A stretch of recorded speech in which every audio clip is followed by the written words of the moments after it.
calm. You're a queen. You're unflappable.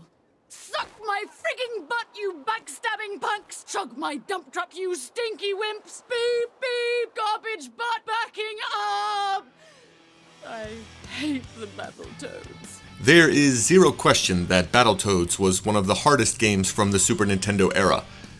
It was a new franchise at the time that was riding a wave of popularity. The star of Battletoads burned bright, but quickly burned out after a few different video game releases in close proximity to one another, and then suddenly the Battletoads went into a hiatus. When Rare and Microsoft released the Rare Replay for Xbox One, a whole new audience was introduced to the Battletoads game, and it became a talking point as to when the Battletoads would return. Fanfare has led us precisely to where we are today, and that's with a new Battletoads game, for better or worse. Battletoads has always been known for its over-the-top characters and stories.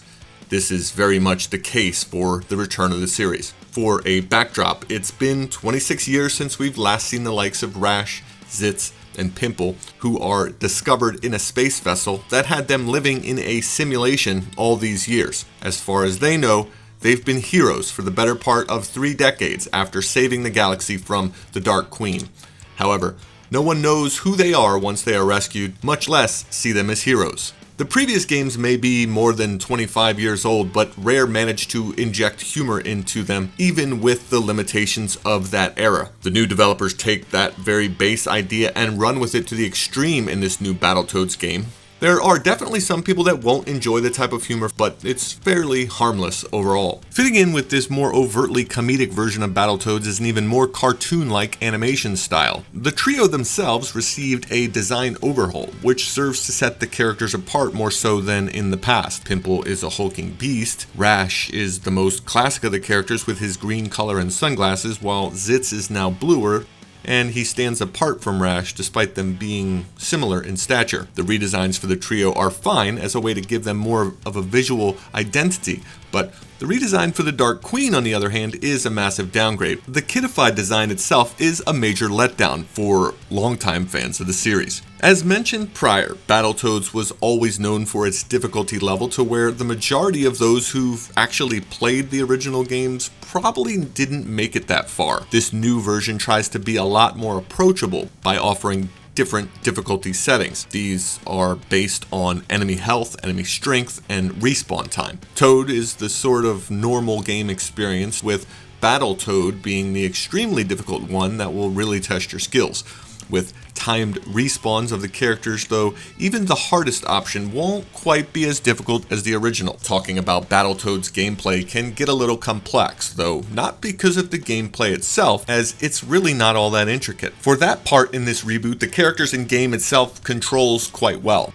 You get to choose between Rash, Zitz, and Pimple to use in battle, with the ability to switch between them at any time during a level. Regardless of which of the 3 you select, the control scheme is going to be the same, though how they perform in battle will vary. Pressing X will do a basic attack, while you can launch enemies with Y and then mix in what are known as morph attacks with B. You're essentially going to rotate between using the 3 of these throughout battle, while also pressing the right trigger to evade enemy attacks. You can also use your tongue in a few different ways. You can pull enemies closer to you, you can grab flies, which restore health, and you can grab collectibles as well. Both Rash and Zitz play pretty similarly for the most part, though they do both have their own distinct attack moves from one another.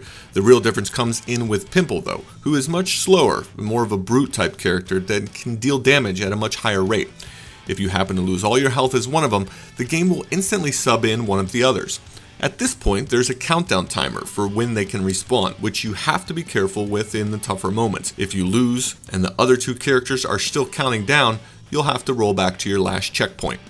If there's one thing that is a bit of a disappointment in the new Battletoads, it's that there's a lack of left to right beat 'em up stages that really make use of these combat situations. Removing this left to right combat from the equation, you have a number of other level types found in the game that greatly vary in quality. The infamous turbo bikes are back in 2 different stages.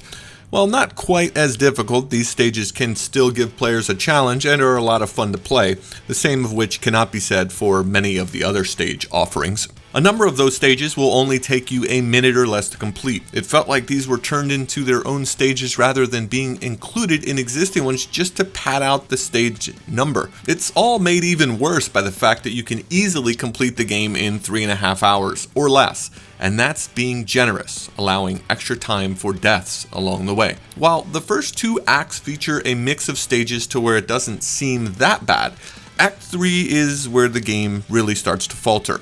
This entire third act really got bogged down by trying new gameplay ideas that really didn't work. It didn't make things any better that Act 4 comes fairly quickly, and it's also over fairly quickly, leaving a bad taste in your mouth. Battletoads was always infamous for not only its difficulty in single player, but its increased difficulty when playing with a friend.